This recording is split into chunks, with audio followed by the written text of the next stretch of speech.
Hello students, बेटा last video में हमने आपका फोर्थ चैप्टर कंप्लीट कर लिया, ठीक है। फिफ्थ चैप्टर आपको नहीं करना है बिकॉज सीबीएसई की तरफ से आपका 30% सिलेबस कट हुआ है, तो उसके अंदर हमने आपका फिफ्थ चैप्टर डेसिमल्स जो है वो आपको एलिमिनेट कर दिया, ठीक है। तो वो चैप्टर आपका हटाया गया है। तो अब आपका हम चैप्टर नंबर 6 स्टार्ट करने वाले हैं, इंट्रोडक्शन टू अलजेब्रा। तो अलजेब्रा के बारे में हम पढ़ेंगे कि अलजेब्रा एक्चुअली में होता है, ठीक है। तो चलिए स्टार्ट करते हैं।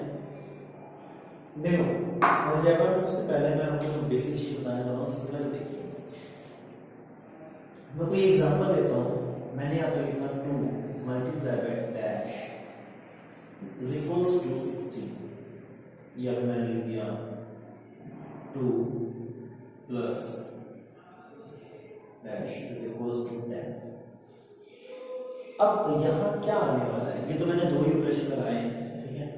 तो बॉक्स की जगह क्या आएगा, आप जाते हैं बॉक्स की जगह क्या आएगा बेटा, मतलब मैं यहाँ पे क्या रखूं कि ये 16 बन जाएगा। तो 2 8 का 16 होता है, इट मींस यहाँ पे 8 आएगा। 2 प्लस 2 में क्या ऐड किया जाएगा, 10 बन जाएगा। डेफिनेटली 2 में क्या ऐड करेंगे, 8 ऐड करेंगे तो ही 10 आएगा। इट मींस ये जो वैल्यू है जो ये है यहाँ पे, ठीक है, इसको हम यहाँ पे क्या रख देते हैं, इसकी जगह कोई वेरिएबल रख देते हैं। जो बॉक्स है ना, वेरिएबल से मतलब कोई भी एक ऐसा वैल्यू, जैसे मतलब x रख दिया मैंने, यहाँ पे मैंने कुछ रख दिया जैसे y रख दिया। तो ये एक्चुअली क्या स्टेटमेंट बन गया है, 2x is equals to 16, है ना। ये 2 plus y is equals to 10। इस तरीके से, तो इस तरीके से हमें इनको क्या करना है, सॉल्व करना होता है। तो ये तो इक्वेशन के अंदर हो गया, लेकिन अलजेब्रा से ही स्टार्ट होती है इक्वेशन। तो अलजेब्रिक एक्सप्रेशन की बात करते हैं उससे पहले। अब algebraic expression,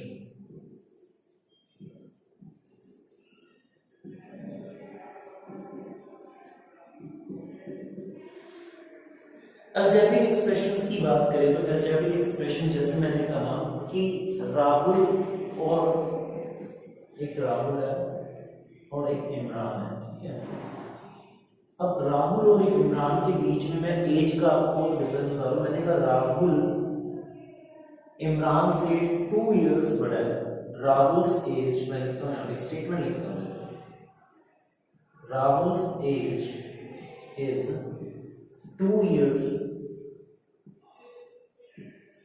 more than Imran. मतलब राहुल की जो एज है वो इमरान की एज से कितनी ज्यादा है, 2 years ज्यादा है। Sorry, Rahul's age is 2 years more than Imran's age. Imran's age, Rahul की जो एज है वो इमरान की एज से 2 साल ज्यादा है, ठीक है। तो इमरान की एज जो भी होगी उससे राहुल की एज क्या हो जाएगी, 2 इयर्स ज्यादा हो जाएगी। फॉर एग्जांपल अगर इमरान की एज का मुझे नहीं पता तो मैं लेट करता हूँ, यहाँ पे कुछ कंसीडर कर लेता हूँ। फॉर एग्जांपल मैंने ये कहा इमरान की एज x इयर्स है, बिकॉज़ आई डोंट नो कि इसकी एज कितनी है बेटा, कितनी नहीं है, ठीक है। तो मैंने इसकी एज को x कंसीडर कर लिया, x इयर्स। तो राहुल की एज क्या हो जाएगी, जितनी भी इमरान की एज होगी उससे 2 इयर्स ज्यादा, मोर देन, मतलब ऐड हो जाएगी। Means to say x plus 2 will be the age of Rahul. तो राहुल की एज एक्चुअल में क्या हो जाएगी बेटा, x plus 2 years हो जाएगी, ठीक है, x plus 2 years हो जाएगी। अगर इमरान की एज क्या होती है, x years होती है। तो इस तरीके से जो ये एक्सप्रेशन बना x plus 2 years, यहाँ पे ये x, तो ये जो x plus 2 years जो एक्सप्रेशन बना, इसे ही हम क्या बोलते हैं, अलजेब्रिक एक्सप्रेशन बोलते हैं, अलजेब्रिक एक्सप्रेशन बोलते हैं। समझ आया, ठीक है। ये सब चीजें मतलब कुछ स्टेटमेंट के अकॉर्डिंग हम उसको क्या करें, एक एक्सप्रेशन में कन्वर्ट कर लें। तो एक पहले तो अलजेब्रिक एक्सप्रेशन की डेफिनेशन क्या होती है, ये N algebraic expression is a mathematical expression consisting of variable and constant terms with the help of operations. Algebraic expressions जो होते हैं वो कांस्टेंट और वेरिएबल्स के क्या होते हैं, ऑपरेशंस होते हैं, कांस्टेंट एंड वेरिएबल्स के अकॉर्डिंग बने होते हैं, ठीक है। तो उसमें कांस्टेंट्स भी होते हैं और वेरिएबल्स भी होते हैं। अभी कांस्टेंट्स एंड वेरिएबल्स ये दो टर्म्स हैं, जो दो टर्म्स को डिफाइन करना है। तो कांस्टेंट क्या होते हैं बेटा, कांस्टेंट होते हैं, कांस्टेंट मींस टू से जिनका वैल्यू कभी भी चेंज नहीं होता है। मतलब कांस्टेंट है, वो फिक्स है अपने आप में। फॉर एग्जांपल 5 1 10 11 9 2 3, ये सारे क्या है, ये कांस्टेंट्स हैं, इनकी वैल्यू 5 को कभी मैं 4 थोड़ी कह सकता हूं, नहीं कह सकता ना। 5 इज फिक्स्ड, 5 फिक्स्ड है अपने आप में, तो ये 5 है, 10 रहता है, 11 रहता है, 9 है। तो सिमिलरली ये सारी ही क्या है, कांस्टेंट्स हैं। वेरिएबल्स की बात करें, what are the variables? Variables क्या होते हैं बेटा? वेरिएबल होते हैं वेरिएबल, वेरी मतलब चेंज होने वाले, चेंज, वेरी मतलब very relates to change, change होने वाले, वेरी मतलब चेंज हो सकते हैं जो, ठीक है। और फिर एबल जो होने लायक है, मतलब चेंज होने लायक जो होते हैं, ठीक है। तो जो चेंज हो सकते हैं उन्हें हम क्या कहते हैं, वेरिएबल कहते हैं। The value that can be change, the value that value is to be change, है ना। जो चेंज हो सकती है वैल्यू, उसको हम क्या कहते हैं, वेरिएबल कहते हैं। तो इनका कॉम्बिनेशन होता है, देख लीजिए x + 2, ये मैंने एक एग्जाम्पल का एक्सप्रेशन बताया ना, तो x + 2 देखो यहाँ पे क्या है, वेरिएबल भी है x, मतलब इसकी वैल्यू चेंज हो सकती है। I don't know what is the value of x, x की वैल्यू 1 भी रख सकता हूँ, 2 भी रख सकता हूँ, 3 भी रख सकता हूँ, 4 भी रख सकता हूँ, 5 भी रख सकता हूँ, कुछ भी रख सकता हूँ ना। तो value of x is not defined, defined नहीं है वैल्यू की, जो x की जो वैल्यू है वो डिफाइंड नहीं है, it means we don't know what is the value of x। तो इस केस में हम ये कह देते हैं कि x तो हमारा क्या हो गया, यहाँ पे वेरिएबल हो गया, और जो 2 तो हमें पता है 2 ही लेगा, ये कांस्टेंट हो गया। तो वेरिएबल और कांस्टेंट, वेरिएबल और जिसमें कांस्टेंट और वेरिएबल दोनों होते हैं, एंड उन वो जो क्या होते हैं, वो दोनों ही कांस्टेंट और वेरिएबल किसके थ्रू होते हैं, कंडीशन में होते हैं, एडिशन, सब्ट्रैक्शन, मल्टीप्लिकेशन, डिवीजन, इन सारे मैथमेटिकली ऑपरेशन के थ्रू वो क्या होते हैं, ऐड होते हैं, ठीक है। उनके बीच में कोई भी ऑपरेशन लग सकता है। तो these are the algebraic expressions, ठीक है, ये अलजेब्रिक एक्सप्रेशन कहते हैं।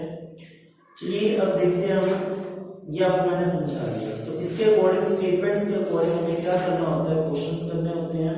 चलिए तो हम स्टार्ट करते हैं एक्सरसाइज 6.1 और देखते हैं क्वेश्चन कैसे करना है, ठीक है।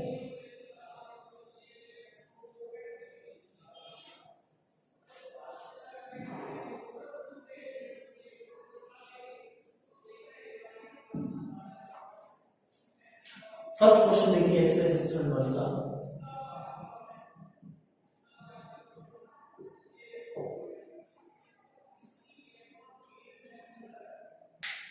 Rahul is 12 years old.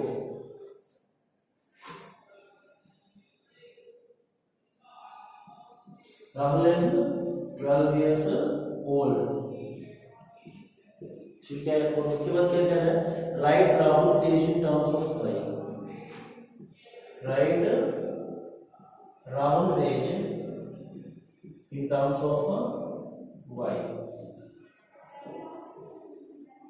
y की टर्म्स में हमें राहुल की एज बतानी है। तो देखो टाइम दिया हुआ है, एज में दिया हुआ है, यहाँ पे टाइम लिखा है, ठीक है, और राहुल से एज लिखी है।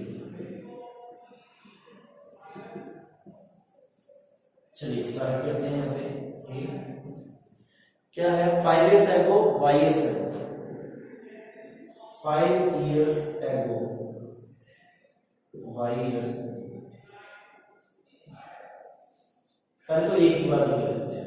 अच्छा अब मेरी बात सुनो, राहुल इज 12 years old, ये प्रेजेंट एज है, मतलब आज की जो एज है राहुल की वो बता रहा है। तो राहुल इज 12 years old, तो राहुल की आज एज कितनी है, 12 years है, ठीक है। तो अब वो पूछते हैं राहुल की एज को y की टर्म्स में लिखो, मतलब ये एक्चुअल। तो 5 years ago राहुल की एज कितनी हो जाएगी, 5 years ago मतलब पहले की बात कर रहा है बेटा। आज मान लो मेरी एज 25 years है, ठीक है। तो 5 years ago मतलब 5 साल पहले मेरी एज कितनी थी, तो 25 आज है, तो 5 years ago मतलब 25 में से मैं 5 years को क्या कर देता हूँ, माइनस कर देता हूँ। तो मेरी क्या हो जाएगी, 5 years ago का एज आ जाएगी, तो ये हो जाएगा 12 years आज है उसकी एज, तो 12 माइनस 5 years ago पहले 5 साल पहले, तो 12 minus 5 that will become 7 years, ठीक है। तो y years ago कितनी होगी, तो y years मतलब अब ये तो कांस्टेंट थी, तो हमने कांस्टेंट में से कांस्टेंट माइनस करके ये फाइंड कर ली। अब y इयर्स एगो करना है, तो 5 इयर्स एगो 12 में से 5 माइनस होगा, तो y इयर्स क्या हो जाएगा 12 माइनस y इयर्स। अब ये माइनस हो नहीं सकता, यही हमारा क्या हो गया अलजेब्रिक एक्सप्रेशन हो गया, यही हमारा क्या हो गया आंसर हो गया। ठीक है, तो ये का क्या हो गया आंसर हो गया। ठीक है, चलिए 20 स्टार्ट करते हैं। 8 after 8 years after y years, मैं पहले लिख देता हूं, आप उसको नोट कर लीजिए।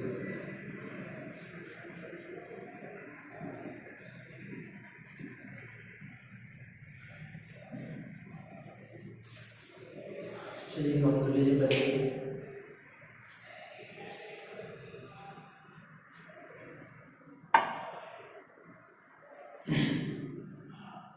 अच्छा चलिए अब देखिए यहाँ पे,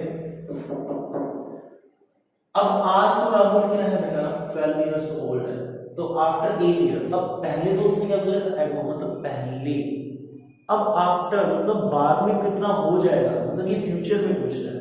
तो अगर उसकी प्रेजेंट एज 12 इयर्स है तो आफ्टर 8 इयर्स उसकी एज क्या हो जाएगी, तो 12 आ जाए, अगर मैं आज 25 का हूं तो 5 इयर्स के बाद कितना हो जाऊंगा 25 + 5 that will become 30 years. Similarly यहां उसकी 12 इयर्स है, तो आफ्टर मतलब बाद में पूछ रहा है +8 दैट विल बिकम 20 इयर्स। ठीक है, अच्छा तो आफ्टर y इयर्स कितनी हो जाएगी, तो भाई 12 आज है प्लस क्या कर दो y कर दो, 12 + y इयर्स। ठीक है, तो 12 + y इयर्स क्या हो जाएगी उसकी, कौन सी एज हो जाएगी बेटा आफ्टर y इयर्स हो जाएगी, तो ये आपका क्या हो जाएगा आंसर हो जाएगा। ठीक है,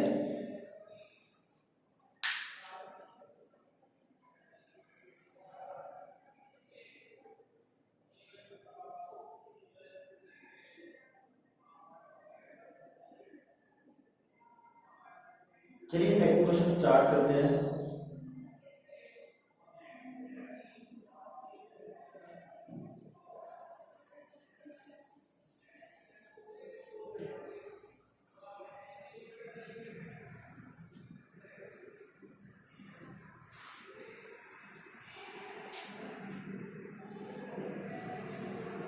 There are X students in class.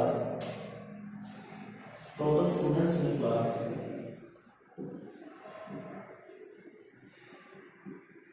Total students X. ठीक है, टोटल स्टूडेंट्स कितने क्लास के अंदर बेटा X है। They arrange themselves equally into the 7 group of 7. उन्होंने अपने आप को 7 ग्रुप्स में डिवाइड कर लिया।